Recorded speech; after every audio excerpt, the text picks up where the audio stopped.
रातें नई, सितारे नए, उम्मीदों के दीप जलाएं। 2024 में हर चुनौती जीते, हर लक्ष्य को पाएं। सबसे पहले तो आपको और आपके पूरे परिवार को मेरे और मेरे पूरे परिवार की तरफ से नववर्ष की हार्दिक शुभकामनाएं। हेलो एवरीवन, गुड मॉर्निंग, सुप्रभात, सुस्वागतम। बड़ों को नमस्कार, छोटों को ढेर सारा प्यार। तो स्वागत है आपका आपके यूट्यूब चैनल पर। मैं आशा करती हूँ कि आप सब अच्छे होंगे, कुशल मंगल होंगे, जहाँ भी होंगे सही सलामत होंगे और आप सबकी दुआओं से मैं भी बिल्कुल अच्छी हूँ। तो चलिए आज की व्लॉग की शुरुआत भी हम हर रोज़ की तरह एक और नई पॉजिटिव थॉट के साथ करते हैं। किसी ने बड़े कमाल की बात कही है कि अंदाजे से ना नापिए किसी की हस्ती, अक्सर ठहरे हुए दरिया गहरे हुआ करते हैं। एक बार एक प्रोफेसर अपनी क्लास में स्टूडेंट को एक कहानी सुना रहे थे। तो कहानी इस प्रकार थी कि समुद्र में एक बड़ा जहाज जा रहा था। बहुत सारे यात्री भी उस पर सवार थे, लेकिन अचानक से एक एक्सीडेंट होता है और जहाज खराब हो जाता है। जहाज का कप्तान अनाउंस करता है कि सारे यात्रियों को यह जहाज फटाफट से खाली करना होगा क्योंकि यह डूबने वाला है। लाइफ बोट पर सवार होने के लिए यात्रियों की भीड़ लग जाती है कि बस हमें मौका मिल जाए। लगभग सारे यात्री सेफली किनारे तक पहुंच भी जाते हैं, लेकिन एक अंत समय आता है जब बस जहाज डूबने ही वाला होता है। सिर्फ एक ही लाइफ बोट बची होती है, लेकिन जहाज पर दो व्यक्ति थे, पति पत्नी। पति जो था वो पत्नी को धक्का देता है और जहाज पर ही रोकता है और लाइफ बोट पर खुद कूद जाता है और किनारे की तरफ जब जा रहा होता है तब वह जहाज डूब रहा होता है, जिस पर वो पत्नी खड़ी होती है और चिल्लाती है और अपने पति से कुछ कहती है। तो प्रोफेसर ने अपनी कहानी रोककर बच्चों से पूछा, आपको क्या लगता है क्या कहा होगा? तो सारे बच्चों ने कहा होगा, आई हेट यू, मैं तुमसे नफरत करती हूँ, तुमसे इतना प्यार किया और तुमने धोखा दिया। किसी ने कहा कि हो सकता है ये कहा हो कि तुम बड़े सेल्फिश हो, मतलबी निकले। एक बच्चा चुप रहा, वो बड़ा सिंसियर लग रहा था। तो प्रोफेसर ने उससे पूछा, आप चुप क्यों हो, आप बताइए कि क्या कहा होगा उस लेडी ने। उस बच्चे ने कहा कि हो सकता है पत्नी ने अपने पति से कहा हो कि हमारी संतान का ख्याल रखना। प्रोफेसर चौंक गए। उसने कहा, जवाब तो सही है, लेकिन तुम्हें कैसे पता? तुमने पहले कहानी सुन रखी थी? उस लड़के ने कहा, नहीं सर, मैंने कहानी नहीं सुनी हुई थी। मेरी बीमार माँ थी, जब जीवन के अंतिम क्षणों में थी तो मेरे पिता से कहा था कि मेरे बच्चों का ख्याल रखना। प्रोफेसर दुखी, उन्होंने कहा कि आपकी बात सही है। यही कहा उस पत्नी ने अपने पति से कि हमारी संतान का ख्याल रखना। प्रोफेसर ने कहा, लेकिन कहानी भी अभी बाकी है। उन्होंने कहा, वो जो जहाज था उस पर जो वो महिला थी, वो जहाज बस डूब गया, उस महिला की मौत हो गई। जो पति था वो किनारे पर आ गया, घर पहुंचा, वहाँ उनकी बेटी थी। उस बच्ची का पालन पोषण किया, उसे पढ़ाया लिखाया, उसका विवाह करवाया और समय का चक्र है, उस व्यक्ति की भी मृत्यु हो गई। जो बेटी थी वो एक दिन अपने घर पर यानी अपने मायके में आई हुई थी। वो घर की साफ सफाई कर रही थी तो वहाँ उसे एक डायरी मिली जो उसके पिता की थी और उस डायरी के अंतिम पेज पर लिखा हुआ था कि मुझे क्षमा करना, उस समय समंदर में मैं तुम्हारे साथ समाना चाहता था, लेकिन चाह करके भी ऐसा नहीं कर सका। मुझे कठोर निर्णय लेना पड़ा, हमारी संतान का पालन पोषण करना आवश्यक था, इसलिए मैंने तुम्हें वहीं छोड़कर अपनी जान बचाना मुनासिब समझा। मुझे मालूम था कि तुम बीमारी से ग्रस्त हो, कुछ दिन में तुम वैसे भी ये दुनिया छोड़कर जाने वाली थी। ऐसे में मुझे ये कठोर निर्णय लेना पड़ा, वरना मेरा यकीन मानो मैं तुम्हारे साथ समंदर में उसी पल समा जाना चाहता था। तुम्हारे बिना मेरे जीवन का कोई अर्थ नहीं है।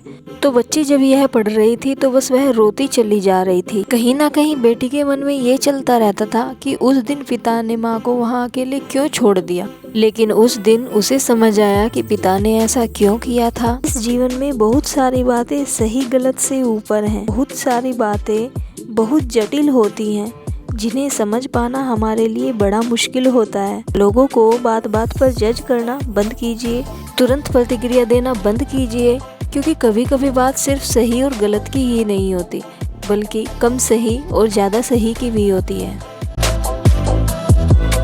सो फ्रेंड्स, अब बजे हैं सुबह के 6 और मैंने सबसे पहले उठते ही पिया है गर्म पानी। गर्म पानी पीने के बाद मैंने की थोड़ी बहुत हल्की फुल्की एक्सरसाइज। बाहर तो बहुत ठंडी है और आज तो ऐसा लग रहा है कि धूप थोड़ी भी नसीब नहीं होगी। आज है नए साल का पहला दिन, बट स्टूडेंट के लिए तो नए पुराने 365 दिन एक जैसे होते हैं। स्टूडेंट को तो जॉब के बिना हर त्यौहार फीका फीका सा लगता है। जॉब सब कुछ तो नहीं है, लेकिन हर स्टूडेंट को आत्मसम्मान बचाने के लिए ज़रूरी सी लगती है।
और फिर थोड़ी देर मैंने हल्की फुल्की एक्सरसाइज की। हल्की फुल्की एक्सरसाइज करने के बाद मैंने फिर थोड़ी देर रेस्ट किया। रेस्ट करने के बाद मैं किचन में आई, मैंने चाय बनाई और फिर मैंने गर्मा गर्म चाय पी। सुबह सुबह चाय पीना अच्छा तो नहीं होता, लेकिन क्या बताएं, ठंडी में तो चाय को चाह कर भी इग्नोर नहीं किया जा सकता।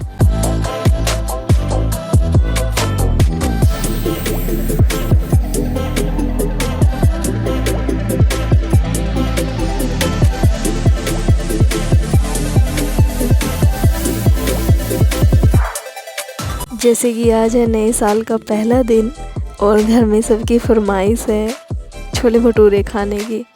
और मैं नहाने से पहले है ना, मैं इसका डो रेडी करके रख देती हूँ, क्योंकि धूप में तो ये अच्छे से सेट हो जाता है। तो अब इतनी ठंडी है तो ये इतना जल्दी सेट नहीं होगा, तो इसलिए मैं इसको पहले नहाने से पहले मैं इसको बना के रख देती हूँ, तब तक ये सेट हो जाएगा।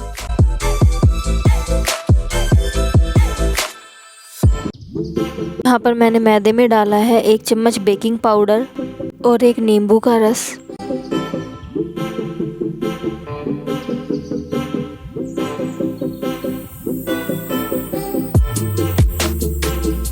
भटूरे के लिए डो बनाने के बाद है ना, फिर मैं नहाने चली गई थी और अब मैं नहा के आ गई हूँ। बालों को तो मैंने ऐसे ही बांध लिया था, बालों की तो पूछो ही मत। बालों पे तो ऐसी आफत मची पड़ी है कि ये तो सर पे रुकने का नाम ही नहीं ले रहे।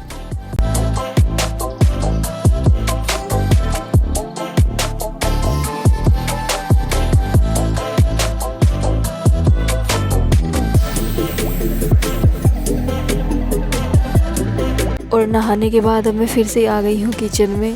तब तक मैं छोले बॉयल होने के लिए रख देती हूँ, क्योंकि इनको बॉयल होने में भी टाइम लगेगा। और ये मैंने साइड में चाय पत्ती का पानी बनाने के लिए रख दिया है, क्योंकि छोलों में डालना है। चाय पत्ती का पानी डालने से छोलों का कलर अच्छा आता है, और अगर सब्जी का कलर देखने में अच्छा होता है तो उससे खाने का टेस्ट 2 गुना बढ़ जाता है। और यहाँ पर मैं छोलों को देखते हुए कहीं इसमें कोई ख़राब तो नहीं है, इसको कुकर में डाल रही थी बॉईल होने के लिए। अब इसमें थोड़ा नमक ऐड कर देंगे, और जो मैंने ये चाय पत्ती का पानी बनाया था अब इसको ऐड कर देंगे। आप चाय पत्ती का पानी बना के भी डाल सकते हैं, और इसको किसी कपड़े में अच्छे से बांध करके जिससे ये खुले ना, उसको ऐसे भी डाल सकते हैं। छोलों को बॉईल करते समय फिर मैंने इसमें थोड़े थोड़े सारे मसाले डाले, कुछ खड़े मसाले भी डाले, जैसे लौंग, काली मिर्च, तेज पत्ता। देखिए चाय पत्ती पानी से छोलों का कलर कितना अच्छा आया है। और जब तक छोले बॉईल होते हैं तब तक मैं इसको फ्राई करने के लिए लहसुन, प्याज, अदरक को काट लेती हूँ।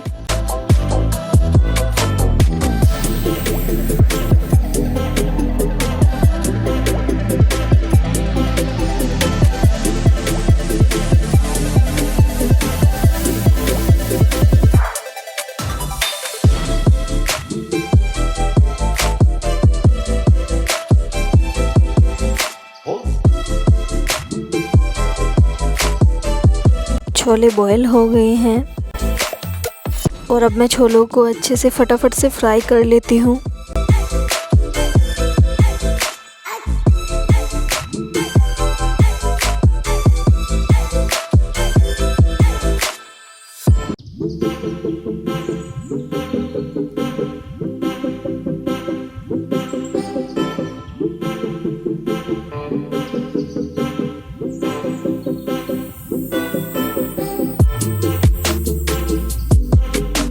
ये मैंने इसमें मैगी मसाला पाउडर डाला है।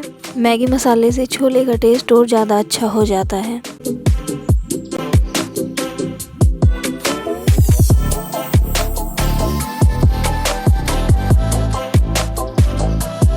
और बातें करते करते हमारे छोले भी बन गए हैं।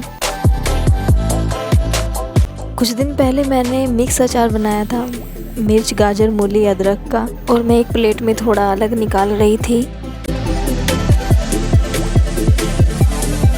भटूरे का डो बनाए हुए 2-2.5 घंटे हो गए हैं और हमारा भटूरे के लिए डो भी रेडी है।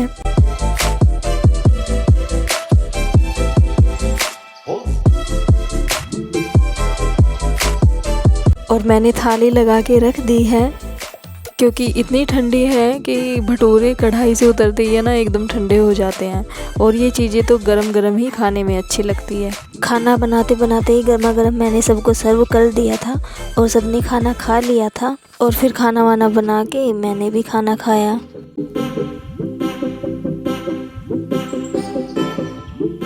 खाना खाने के बाद फिर मैं छत पर टहलने आई क्योंकि भटूरे जल्दी से डाइजेस्ट तो नहीं होते हैं, इनको डाइजेस्ट भी करना था, तो मैं छत पर टहलने के लिए आ गई थी।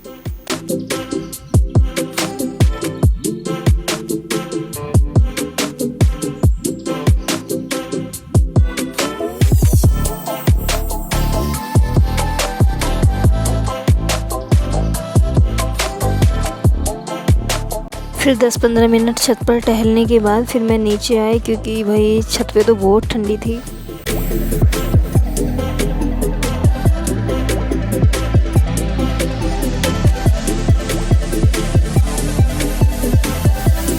छत से आने के बाद फिर मैं अपने कपड़ों में बैठ गई और बस फिर मैंने थोड़ी पढ़ाई करी।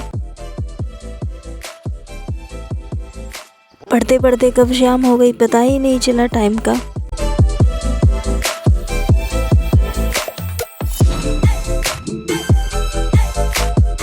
और शाम का खाना तो मम्मी ने बना दिया था। बर्तन पड़े हुए थे तो मैंने सोचा चलो बर्तन मैं साफ़ कर देती हूँ। फिर मैं बर्तन साफ़ करने के लिए किचन में आ गई। टैंक का पानी तो है ना बिल्कुल चिल्ड हो रहा था।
बर्तन और स्लीव साफ़ करने के बाद फिर मैं अपने कमरे में आ गई।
पूरे दिन के काम ख़त्म करने के बाद फिर मैंने सोने से पहले थोड़ी पढ़ाई की।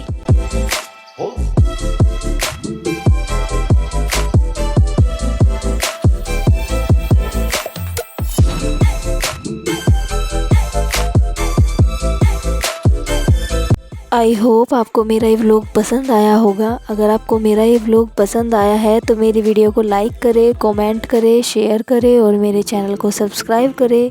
Thank you for watching this video. खुश रहिए, खुशियाँ बांटिए। तो फिर मिलते हैं एक और नए प्यारे से व्लॉग में।